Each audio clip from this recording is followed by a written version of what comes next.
Okay, my name is Gina Wan. I'm a SMID-cap biotech analyst at Barclays, and welcome everyone. It's my pleasure to introduce Neil Klompas. Did I pronounce right? Close enough. Chief Financial Officer of Zymeworks, to give us a presentation, and then after that we will have a discussion, Q&A. Great. Thank you, Gina. Sure. And welcome everybody. And first off, thank you to Gina and the entire Barclays team for inviting us to Miami. It's coming from the Great White North in Canada. It's always a treat to see the sunshine and palm trees for a biotech event. Just a quick look at the legal disclaimers. A quick note that we will be making forward-looking statements. You've probably read Safe Harbor disclosures a couple of times by now in the conference. So first off, for those of you who aren't familiar with Zymeworks, who is Zymeworks?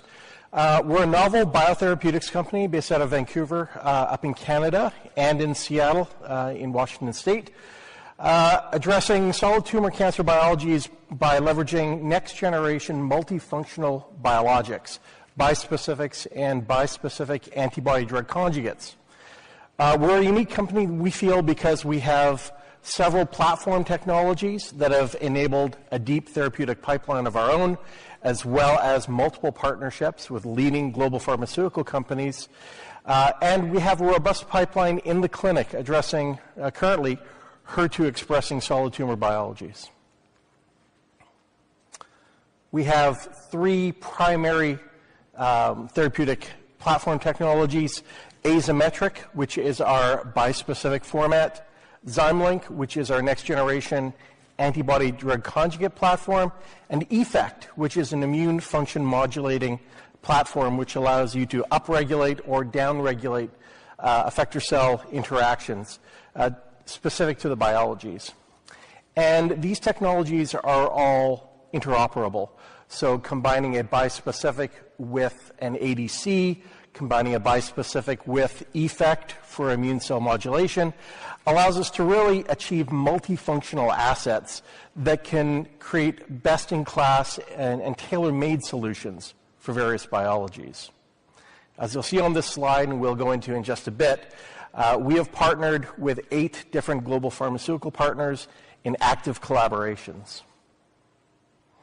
Here's a quick snapshot of our collaborations with Big Pharma and Biotech: Merck, Eli Lilly, Celgene, GSK, Daiichi Sankyo, J&J, and most recently, Leo Pharma and BeiGene in Q4 of 2018.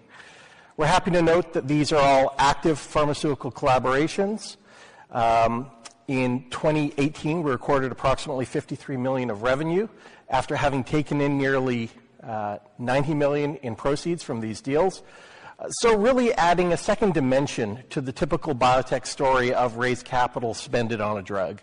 It's nice to be able, as a preclinical company, to drive a bit of revenue.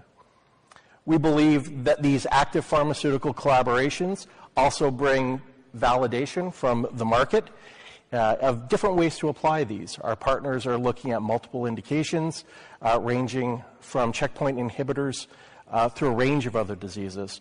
And most recently, we've received 2 milestone payments from Eli Lilly on the initiation of 2 separate INDs. So we're very happy to see the pace of progress from our partners continue to drive forward. As you'll see on the slide, our technologies are being used to enable up to 46 different therapeutic programs with a total deal value of multiple $1 billion, $7.6 billion in total. But that's not it. It's more than just a platform story for us. It's about leveraging a best-in-class pipeline of our own assets as well to address areas of significant unmet medical need. Our first 2 programs, ZW25 and ZW49, are addressing, as I mentioned, HER2-expressing biologies.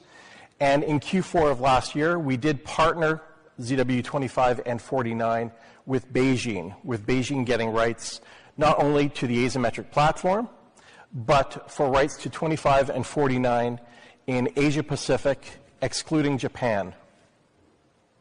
We also have a deep preclinical pipeline of best-in-class multifunctional therapeutics as well. covering a wide range, including bispecific ADCs, T-cell engaging bispecifics, microtumor environment modulating, and other cytokine receptor mechanisms. And we'll present more data in the future as those programs advance. Additionally, as I mentioned, our partners are driving forward their pipelines of assets, with Eli Lilly having press released and paid for 2 IND filings. So why asymmetric and why bispecifics? For us, bispecifics have always come down to finding synergistic mechanisms of action between validated and novel targets. For us, 1 + 1 shouldn't just equal 2. It should equal 5. It should drive meaningful therapeutic benefits, not just incremental gains achieved from combining 2 existing therapeutics. But more than that, it has to be specific to the disease morphology and the biology. And to do that, you can't rely on one form of bispecific, one format.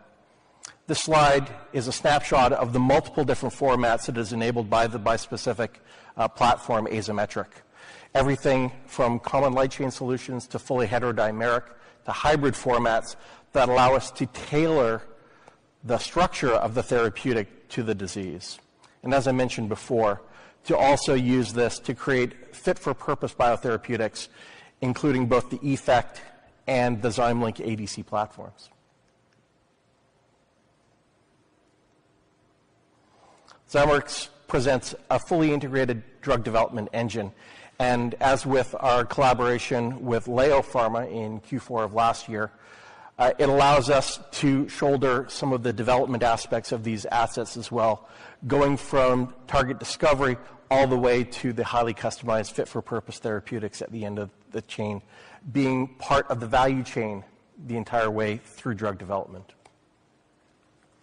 As we mentioned today, the focus is on ZW25 and ZW49, leveraging the Azymetric and ZymLink platforms. But that's just today. We feel that the potential for this platform or the suite of platforms is nearly limitless, allowing us to expand from underserved oncology into inflammation and eventually into autoimmune, incorporating not only the Azymetric and ZymLink platforms, but EFECT and more platform therapies that we continue to work on in the background. Our 29 priorities, as we outlined at the beginning of the year, is to initiate multiple phase 2 studies for ZW25, expand the global clinical development of 25 into Asia and Europe in conjunction with BeiGene in Asia, and working with various clinical sites across Europe. We plan to report data from the combination studies, chemo and other targeted agents, report data from the ZW49 phase 1 clinical study that is currently kicked off, and to continue to establish drug development collaborations with a focus on our new platforms. So let's take a quick look at ZW25. As we've mentioned, this is a bispecific therapy targeting 2 different epitopes of HER2, the ECD2 and ECD4, creating a unique mechanism of action. Not only are we binding and blocking these targets on HER2, impairing the proliferation signal for HER2, but we're also cross-linking multiple receptors, as you'll see on slide 12. On this slide, we see a traditional monoclonal, Herceptin, blocking in a 1 antibody to 2 receptor format.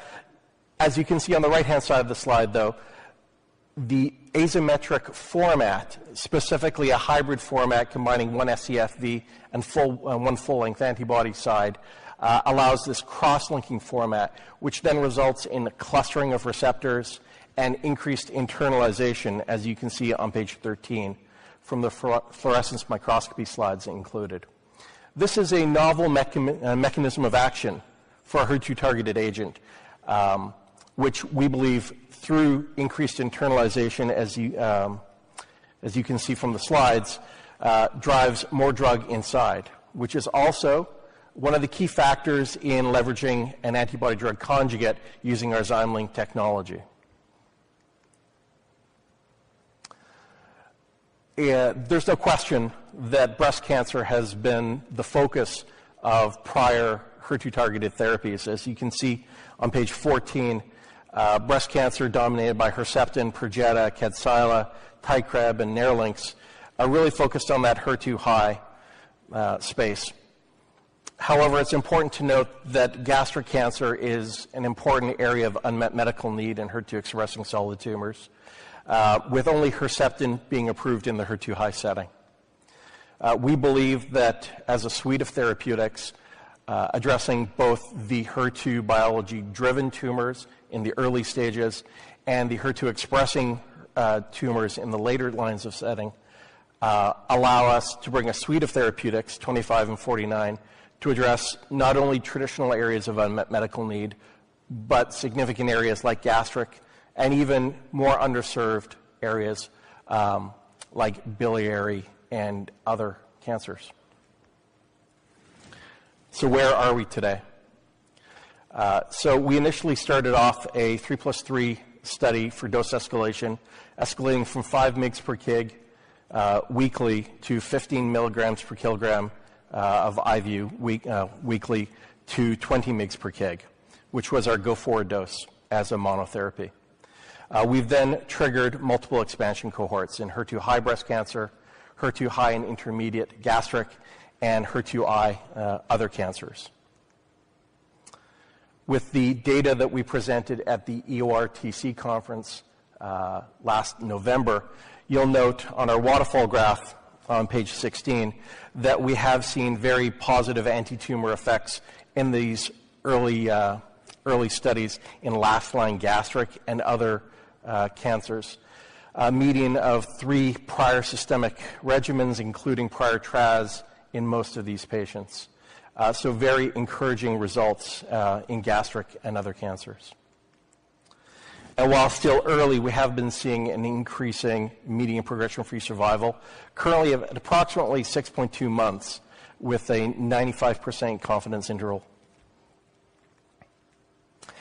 In breast cancer as a single tumor or a single agent in last-line therapies, again, you can see from the waterfall chart on page 18 that in highly pretreated patients, again, last-line setting, we have been seeing meaningful effects across our patient population at multiple doses as well. We've chosen the 20 mg per kg as our go-forward dose for convenience rather than having patients come in for dosing every week. 2 weeks has been more convenient, and we are looking at a go-forward potential of moving that to every 3 weeks with an amended dosing schedule to coordinate with some of our chemo combo cohorts, as we earlier discussed. So where do we go from here? Page 20 outlines some of our adaptive areas of expansion as we're moving forward. It's important to note that the majority of the data that we've showed to date has all been single agent. However, we understand that targeted therapeutics are traditionally used in combination setting with physician's choice chemo, traditionally platins or 5-FU-driven therapies. So we have kicked off chemo combo cohorts with cisplatin and capecitabine, and we plan on providing updates in the second half of this year on that, as well kicking off a phase 2 with physician's choice in gastric to enable earlier lines of treatment with FOLFOX or FOLFIRI as we move forward.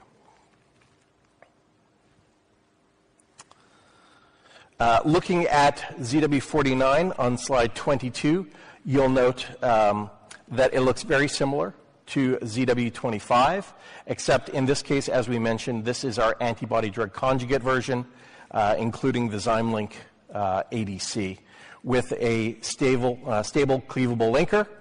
Also looking, starting off in a dose escalation study that we've just initiated. We are recruiting at one site with more sites to come online across the US and Canada later this quarter and in Q2. We presented preclinical data at the San Antonio Breast Cancer Conference regarding ZW49 last year. We are seeing a much broader therapeutic window as compared to traditional ADCs like TDM1, as you can see on page 29, or pardon me, 23. And we are very encouraged by the initial data. Notably, we also looked extensively at tox signals, especially for lung tox in our preclinical studies, non-human primate and murine models, with no evidence of lung tox, which has plagued some of the predecessor molecules and other HER2 targeting ADCs in the clinic. So we're very encouraged by the safety signal in 49. With that, I want to leave a tiny bit of time for questions. So Gina, over to you. Thank you. Thank you. Go ahead, sit. Okay, thank you, Neil. Is my mic on? Okay, good. So maybe we will start with ZW25. We know, we will see data at ASCO, right? Safety data, the ZW25 plus chemo combo. So just wondering if you can give us a little bit color on how many patients should we expect to see and what tumor types? Great, thanks. Well, we actually haven't guided specifically on ASCO, so we have said in the later half of this year. And as I mentioned in my presentation, we're really focusing the initial data that will be coming out on the chemo combo, including capecitabine and paclitaxel, although we haven't released patient numbers on those. At the same time, we're busy initiating our phase 2 study with in gastric with FOLFOX, FOLFIRI, really physician's choice to enable a first-line study as we go forward in first-line gastric. And we feel that's going to be important. If you take a look at some of the single-agent data that we have, especially as we took a look at the EORTC data in gastric, as a single agent, we're very close to what we've traditionally seen for chemo combos, especially with Herceptin in frontline gastric. And if you consider that adding chemo to most targeted agents can double ORR and PFS, we're very encouraged that we'll be able to significantly move the needle as we go forward. So it's a great question. We're very encouraged by what we've seen in the chemo combo so far. And in the second half of the year, hopefully we'll have some data that will be able to share that excitement. Okay, great. So maybe also, follow the same line on the gastric cancer. You mentioned on the, chemo alone, and I think a trastuzumab plus chemo also showed 47% response, overall response, 6.7 months PFS, and 13.1 months median OS. So, that's based on the label. So what kind of results would you consider, as a successful trial? Yeah, great question. So it's ultimately going to, as with any study, really rely on study design. However, as I said, we're seeing comparable data as a single agent right now to the label. That's one question. Why do we think we can really move into first line and displace Herceptin plus chemo? And it's really on the strength of the single agent data that we've seen so far. By adding chemo, especially FOLFOX, FOLFIRI, we may be able to, if prior trends hold, see a significant increase on that. From what do we expect to see in a progression of Herceptin plus chemo's metrics, I think it's too hard to predict that, but we're not looking for just an incremental increase. I think everybody at Zymeworks wants to make a real difference in patient lives, and that's really improving the standard of care, not just nudging it forward. Great. Also, I think you have a partner, BeiGene, right? In China, they have, the prevalence is very high for gastric cancer in China. So how would you divide the responsibility and the cost with your partner, BeiGene? Great. So a lot of the specific details of the BeiGene deal weren't disclosed. However, we did note that BeiGene is responsible for all the patient recruitment and treatment costs in their territory, including China. So we're working very closely with BeiGene to kick off our global studies. It's going to be an important part of our global registrational strategy and very meaningful to us, both financially and from a patient recruitment perspective. Okay. So another question regarding ZW25 in terms of a monotherapy in a tumor agnostic registration trial. So what will be the threshold of a clinical response and also duration of a response that you think will be sufficient for approval based on your, say, feedback from FDA? Yeah, great question. So following the EORTC conference in November of last year, we were actually lucky enough to be able to meet with the FDA and get their perspectives on where the study was going. And while it's still early, they did provide really valuable feedback. We're still working through trial design at this point in time, and we expect to provide an update in the second half of the year. But I think everything's trending in the right direction as far as patient recruitment data in those non-gastric, non-breast. So we're going to ask the street to hang tight on specifics as we keep sorting that out and working with the agency. But very encouraging so far. Thank you. So we'll switch to ZW49. Great. So, the phase 1, we should expect to initiate very soon. So what will be, the starting dose, and then also, how many doses do you expect the study to reach therapeutic window? Yeah, great question.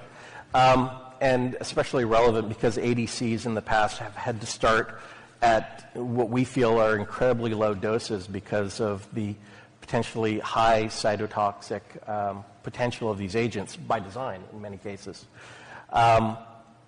Similar to our go-forward strategy with ZW25 before we went to the clinic, we focused a lot on tox, especially with 49, given what we'd seen with some of the predecessor molecules out there. And when we went forward to the FDA, we were able to put quite a broad therapeutic package together. So unlike a lot of the other companies in the ADC space, we feel that our starting dose, which unfortunately we haven't disclosed, will be a biologically relevant dose in our case. So we do expect a lot shorter, potentially, clinical study as we move forward to that optimal dose. ADCs have never had an issue with potency. It's usually been about safety and therapeutic window, and that's really been our focus on this issue. Okay. And should we expect some initial data later this year, like ESMO? Yes. While we're not guiding, the second half of the year is a perfect timing for more data on that, with updates on recruitment and enrollment available potentially before that. Mm-hmm. And you also mentioned that, the safety is very important, right, for the ADC profile. And then Daiichi's HER2 ADC show impressive efficacy but have certain safety issue. So based on the preclinical data and also your drug design, how do you see your safety profile compared to Daiichi's 8201? Yeah. Daiichi did something really impressive in the market. They not only put up good data, but moreover, they proved that it was possible to beat Kadcyla, which is important. We feel that we're actually highly differentiated from Daiichi.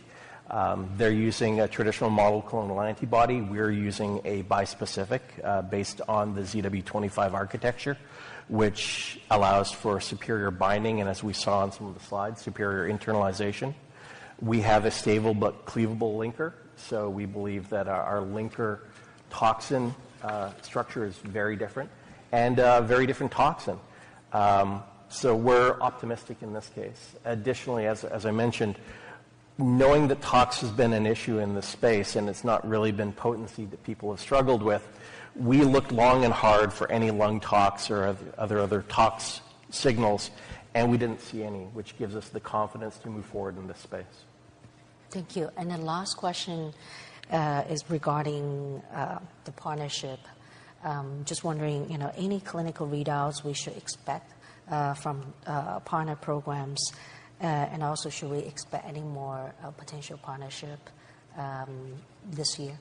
Great. So as I mentioned earlier, Eli Lilly has paid us 2 milestone payments on 2 separate INDs, the first in Q3 last year, and then recently in Q1 of this year. So they're well on track as far as who's going to be first to present data.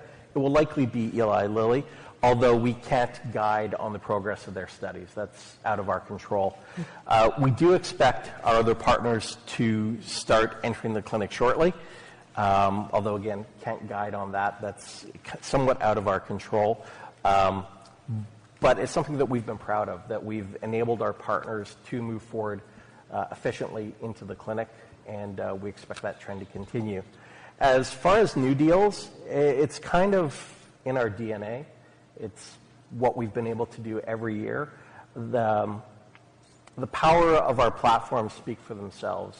It's less about us being fantastic salespeople than letting the data speak for itself, which ultimately, when you're looking at developing new therapeutics, is more powerful than us standing on a stage and being slick salespeople. Thank you very much, Neil. And we will have a breakout session across the hall. Great. Thank you. Thank you, Gina.